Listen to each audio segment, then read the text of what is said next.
আসসালামু আলাইকুম। ডক্টর মোহাম্মদ ইউনূস এবং নরেন্দ্র মোদীর বৈঠকটি নিয়ে বাংলাদেশের নানা পর্যায়ে আলোচনা বিশ্লেষণ চলছে।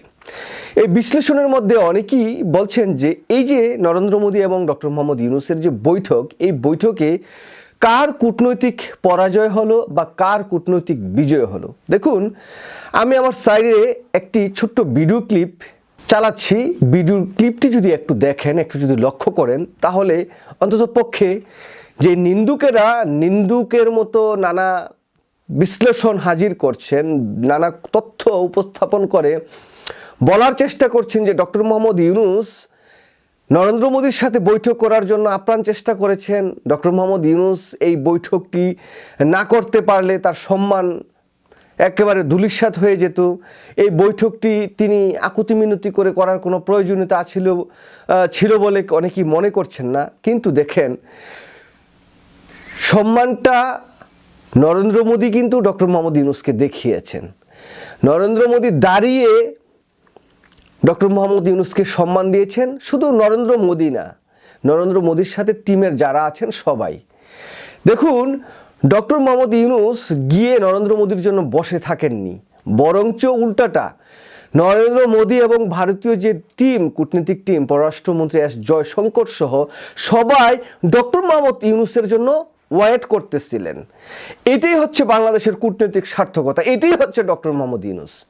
অনেকেই এভাবেই বলেন যে আরে আমরা তো চেষ্টা করে নরেন্দ্র মোদীর হাত পা ধরে আমরা এই বৈঠকটি করেছি, আর অথচ আমরা উল্টাটা দেখছি ভারতের পক্ষ থেকে। হয়তো ভারত চায় নাই অন্য কোনো কারণে, কিন্তু আজকে যখন বৈঠকটি হলো, যখন ডক্টর মোহাম্মদ ইউনূস কনফারেন্স রুমে প্রবেশ করলেন, তখন এই যে ভারতের প্রধানমন্ত্রী নরেন্দ্র মোদী, ভারতের পররাষ্ট্রমন্ত্রী এস জয়শঙ্কর সহ ভারতের যে পুরো টিম, সবাই কিন্তু দাঁড়িয়ে ডক্টর মোহাম্মদ ইউনূসকে শুভেচ্ছা জানিয়েছেন।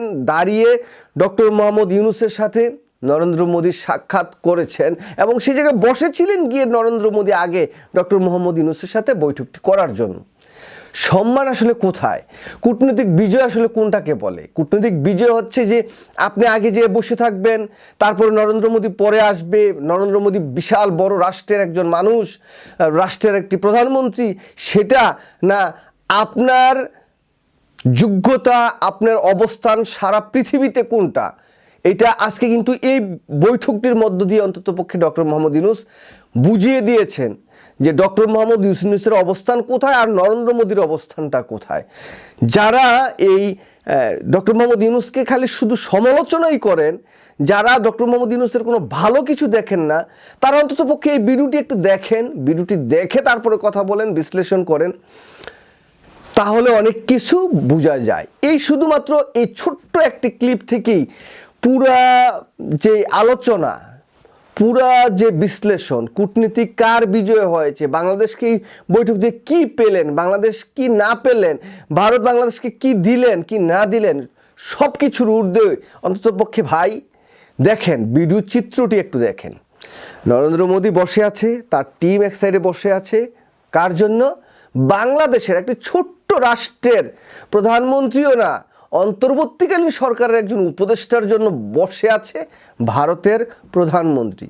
যাই বলি না কেন, বাংলাদেশের থেকে অনেক বড়, অর্থনীতিতে বড়, সামরিক অস্ত্রতে বড়, সব কিছুতে বড় ভারত, ভৌগোলিক অবস্থায় বড়, সেই রাষ্ট্রের প্রধানমন্ত্রী বসে আছে। আর যদি এখানে একটু লক্ষ্য করেন, বাংলাদেশের সাবেক প্রধানমন্ত্রী শেখ হাসিনা, তাহলে কি হইতো? শেখ হাসিনা জায়গা বসে আছে কনফারেন্স রুমে, মিটিং রুমে, তারপর নরেন্দ্র মোদী আধা ঘন্টা পরে বা 10 মিনিট 5 মিনিট পরে আসছেন পুরো সেট আপটা হওয়ার পর। আর এখানে উল্টো একটি দৃশ্যপট দেখলেন। সুতরাং এটাই ডক্টর মোহাম্মদ ইউনূস। শুধুমাত্র সমালোচনার খাতিরে সমালোচনা, শুধুমাত্র আমি ডক্টর মোহাম্মদ ইউনূসকে পছন্দ করি না, ওই যে নির্বাচন নির্বাচন নির্বাচন নির্বাচন, এই জন্য ডক্টর মোহাম্মদ ইউনূস তাড়াতাড়ি বিদায়, এই কারণে শুধুমাত্র সমালোচনার দৃষ্টিতে দেখেন না ভাই, দৃশ্যপটটা একটু দেখেন। আর অন্য সিনারি, বিগত দিনে বাংলাদেশের রাষ্ট্রনায়ক এক্সেপ্ট জিয়াউর রহমান বাদ দেন, জিয়াউর রহমান মার্কিন যুক্তরাষ্ট্রের হোয়াইট হাউসে স্পেশাল দাওয়াতে ছিলেন, তার সাথে মার্কিন যুক্তরাষ্ট্রের যে প্রেসিডেন্ট ছিলেন তিনি একসাথে হাসছেন, একসাথে কথা বলছেন, এটা অন্য দৃশ্যপট। সেই দৃশ্যপটের পরে আজকে ডক্টর মোহাম্মদ ইউনূসের দৃশ্যপটগুলো একটু দেখেন, একটু সিনারিওগুলো একটু দেখেন, তাহলে বিচার বিশ্লেষণে অনেক কিছু বের হয়ে আসবে। যাই হোক, ভালো থাকেন। কাদের বিজয় হয়েছে অন্ততপক্ষে এই দৃশ্যগুলো দেখলেই আপনারা বুঝতে পারবেন। আল্লাহ হাফেজ, আসসালামু আলাইকুম।